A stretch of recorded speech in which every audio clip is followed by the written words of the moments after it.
Okay, so I just got a time lapse running. If you take a look off in the distance there, got a pretty big thunderstorm system. Not a lot of lightning, at least not since it's moved south of I-70. You can see Factory Butte over there, but hoping to catch some action, or at least a time lapse of the storm and movement. And I got this new rain cover here from Think Tank going. Just testing it out. This is the first day. I've had a couple other rain covers, I still do, and maybe in the future I'll go over why I'm using this one.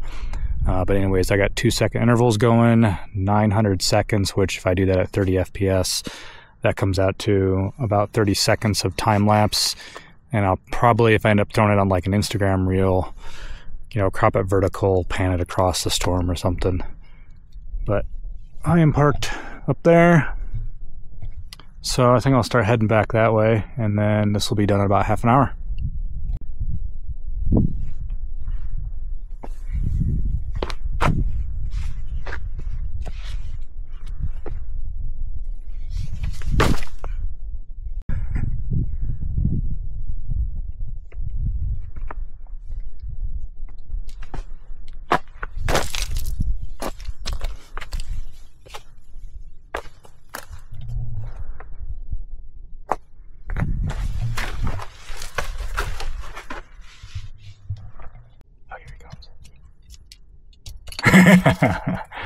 You found me. You found me.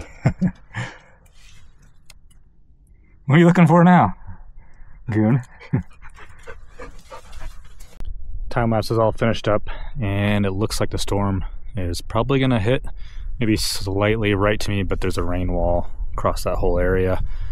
I was waiting for the roads to dry out after this morning's storm, and I was gonna head out pretty soon, but I don't know if that'll be possible or not because there's a lot of clay down there. So we'll just have to kind of evaluate and see. I'm a little bit concerned though, if that storm, you know, hits into the mountains right here, then we might start to get some lightning nearby, just because it's coming back up from that hot desert floor hitting the cold mountains. So we'll see how that goes. Got the camera all packed up. I think the time lapse went pretty well. Head down off this nice little viewpoint here.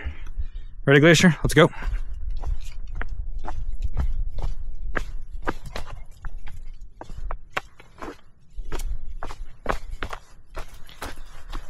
Definitely have to be more conscious of my movements and positioning when I'm holding this 360 camera versus if I just had my hands free and I wasn't thinking about the camera, but I'll probably adjust to it.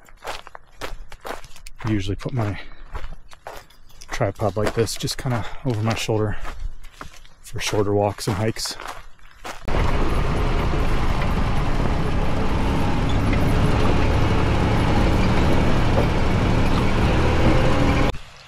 Well, it looks like we might actually get the light that I've been waiting for.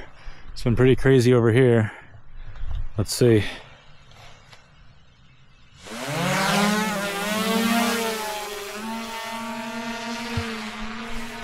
Yeah, I use my nose to tap. Oh, yes. That is the light I have been looking for.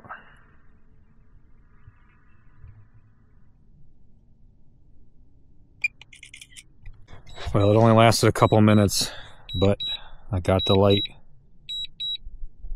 This is what I envisioned when I found this location a few years ago. Kind of just browsing on satellite for stuff around here that I might be able to drone. So cool. So another reason that Glacier is carrying his own weight, because I typically wouldn't for just a one-nighter, is that I'm testing a new pack that I purchased. I've been using a Durston Gear X-Mid 2 for a few years now.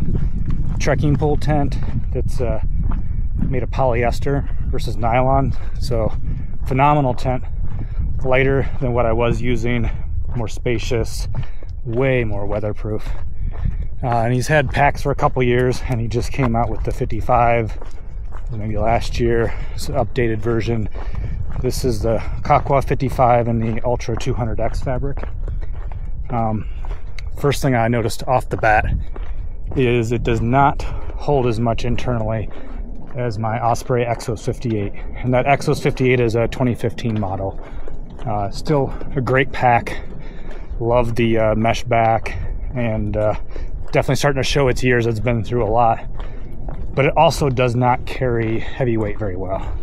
So when you load that thing, anything over 25 pounds, I find that it pretty quickly starts to fold in on itself and just feels like that weight is pulling on your shoulders, dragging back. And I do a good job of loading it, putting light stuff in the bottom, trying to, put the heavier in the kind of up that 2/3 line there. And, no matter what I do, it just kind of seems to have a weight limit of 25 pounds. Now I know they say 30, and I've definitely had close to 40 in it, but it's uncomfortable anything over 25 pounds. And this pack so far, what I've definitely noticed is it holds the weight better, 100%. So it's doing a much better job of distributing weight, but again, not as much space. So this is what I have to figure out now. Like I said, I normally don't have a drone with me, so I'll have to kind of maybe play around with the way I pack this, what I bring with me. I wanted something that was lightweight. I wanted a really light pack that I can use, especially for 1 or 2 night trips in the San Juans and elsewhere. And I wanted it to be pretty weather resistant, but needed to carry the weight well. And again, this seems to be doing. I just might not be the right customer due to the capacity. And I don't even have a stove in there. I don't have a couple other things. Very minimal food in there. I mean, it's pretty stuffed. Now there is space on top to put more. You can, if you've got a bear canister with you, that'll actually sit on top of the pack pretty well. But I just don't know if I'm going to be able to make this work space-wise with my gear. So this probably takes some more testing. So far, it seems like a phenomenal pack, really well thought out. If it doesn't work out for me, that might be an opportunity for somebody else to buy one, because I know they're hard to come by, and right now you can't even get them in the Ultra 200X. And this is why I'm not a big fan of cowboy camping, at least in the desert. Small of a guy. Actually been super calm as I've been taking photos here. But Glacier isn't interested, which is not good.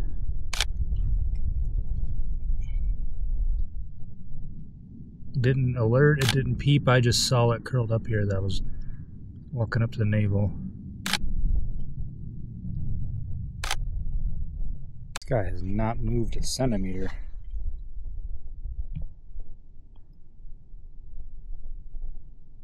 I don't even know if he's alive. Just conserving energy, I guess. I didn't see his tongue move. Alright, we're here. Looks like there's going to be quite a few footprints in it versus last time, especially with the moisture, but it should still be pretty incredible. Nothing else like it. Biggest one in the world. See, told you he likes a good view. He's already there before me, looking down into it. Stay. Boy. I mean, this thing is just massive.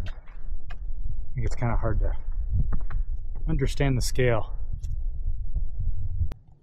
Well, I wish I'd had time to film earlier, but the sunset was going off, and I really had to get my tent set up quickly before that because it started raining pretty good, and it took me a little while to get some rocks and get everything all set up. And then I had to get in there, hide from the rain, and then as I opened up the door just to check, rainbow pops off over that way, and then from there it just went crazy, so I didn't have time to come back and grab the camera and film. I was shooting with my drone, shooting my camera, with my phone, kind of everything I could, and you can see the results. This is just one grab from the drone right here. Just incredible. I was kind of worried that I wasn't gonna get much of a sunset on the hike in. It was supposed to be clearing up, but it clearly wasn't. And then it did clear up right that way. Now, I was not expecting a light on that rim, which actually looked really, really nice. We'll see what it's like in the morning. I've only shot this at sunset and nighttime, not for sunrise. So that was one of the reasons I was kind of excited to spend the night here, is to have the opportunity to shoot it without getting up super early, because I'm a little bit lazy in that way.